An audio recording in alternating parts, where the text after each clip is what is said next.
दोस्तों, जब हम मुगल साम्राज्य की बात करते हैं तो ज़्यादातर लोगों के दिमाग में मुगल बादशाहों के नाम जैसे अकबर, शाहजहां, हुमायूं आदि के आते हैं। इन सभी बादशाहों में सबसे लोकप्रिय और शक्तिशाली सम्राट अकबर रहा है। शायद ही कोई होगा जिसने अकबर के बारे में नहीं सुना होगा, क्योंकि अकबर एक ऐसा मुगल बादशाह था जिसकी मोहब्बत की मिसाल भी दी जाती है।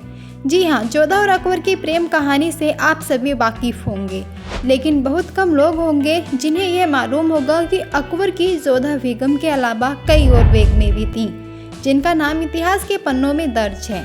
इसीलिए आज हम आपको अकबर के कुछ ऐसी बेगमों के बारे में बताने जा रहे हैं जिन्होंने मुगल शासन में अकबर के अलावा नीति निर्माण में भी अपनी एक अहम भूमिका अदा की है। आइए पहले जानते हैं कि कौन था मुगल बादशाह अकबर। अकबर मुगल साम्राज्य का सबसे महान बादशाह था, जिसका जन्म 15 अक्टूबर 1542 को सिंध के राजपूत किले अमरकोट में हुआ था। अकबर का पूरा नाम जलालुद्दीन मोहम्मद अकबर था। आपकी जानकारी के लिए बता दें कि अकबर मुगल साम्राज्य का तीसरा बादशाह था, जिसने अपने शासनकाल में कई ऐतिहासिक और सांस्कृतिक कार्य करवाए थे। हिंदुस्तान पर अकबर ने कई सालों तक शासन किया था। इस दौरान अकबर ने कई शादियां भी की। हालांकि अकबर की कुल कितनी बेगमें थीं, इसके बारे में कोई स्पष्ट जानकारी तो नहीं है, लेकिन हाँ, कहा जाता है कि अकबर की 7 बेगमें थीं। इन 7 बेगमों में से हम आपको 3 बेगमों के बारे में बताने जा रहे हैं। मुगल साम्राज्य का दौर लगभग सन 1526 से 1707 तक रहा, जिसकी स्थापना बाबर ने पानीपत की पहली लड़ाई में इब्राहिम लोदी को हराकर की थी। इसके बाद हुमायूं, अकबर, जहांगीर, शाहजहां आदि के बाद अंतिम मुगल शासक औरंगजेब था, जिन्होंने अपने शासन के दौरान समाज का निर्माण किया था। हालांकि कई इतिहासकारों का मानना है कि सन 1707 से लेकर सन 1857 तक मुगल साम्राज्य अपने पतन यानी विघटन दौर से गुजर रहा था। इसके अलावा कुछ महिलाएं भी थीं जिन्होंने अपना योगदान नीति निर्माण में दिया था। रुकैया सुल्तान बेगम। रुकैया बेगम से कौन वाकिफ नहीं है भला। रुकैया बेगम मुगल साम्राज्य की सन 1557 से लेकर 1605 तक मलिका थी, क्योंकि ये मुगल साम्राज्य के तीसरे बादशाह अकबर की पहली बेगम यानी पत्नी थी। हालांकि रुकैया बेगम अकबर की चचेरी बहन थी, जिनसे अकबर से निकाह कर लिया था। रुकैया बेगम अकबर की बेहद खास और पसंदीदा पत्नी थी। इनका जन्म 1542 के आसपास हुआ था। उनके पिता का नाम हिंदाल मिर्जा था, जो अकबर के पिता हुमायूं के छोटे भाई थे। उन्होंने शासनकाल में कई ऐतिहासिक कार्य करवाए थे।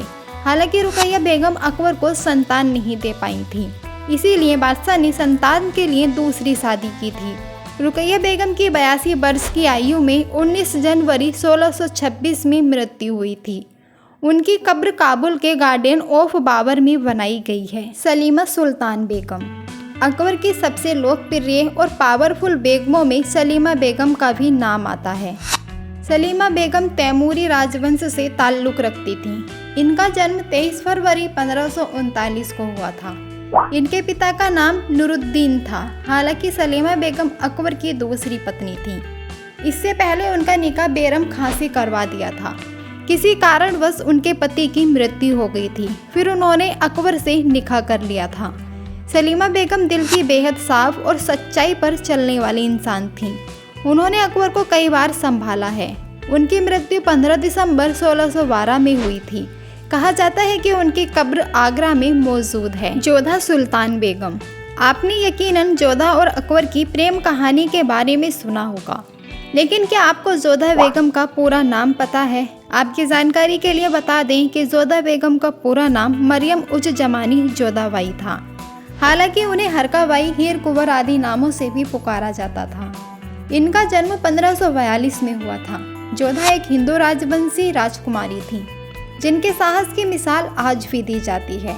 उनके पिता आमेर रियासत के राजा भारमल थे। जोधा और अकबर के निकाह को लेकर कहा जाता है कि उनका निकाह एक राजनीतिक समझौता था। हालांकि जोधा अकबर की पहली ऐसी बेगम थी जिन्होंने अकबर को संतान दी। इन बेगमों के अलावा भी अकबर की कई बेगमें थीं, जिनका नाम इतिहास के पन्नों में दर्ज है। आपको वीडियो पसंद आया हो तो इसे शेयर और लाइक जरूर करें। साथ ही ऐसे ही अन्य वीडियोस देखने के लिए हमारे साथ जुड़ें और हमारे चैनल को सब्सक्राइब करके बेल आइकन बटन दबा दें। ताकि आने वाली वीडियो सबसे पहले आप तक पहुंच जाए। दोस्तों मिलते हैं ऐसी ही ऐतिहासिक वीडियो के साथ, तब तक के लिए धन्यवाद।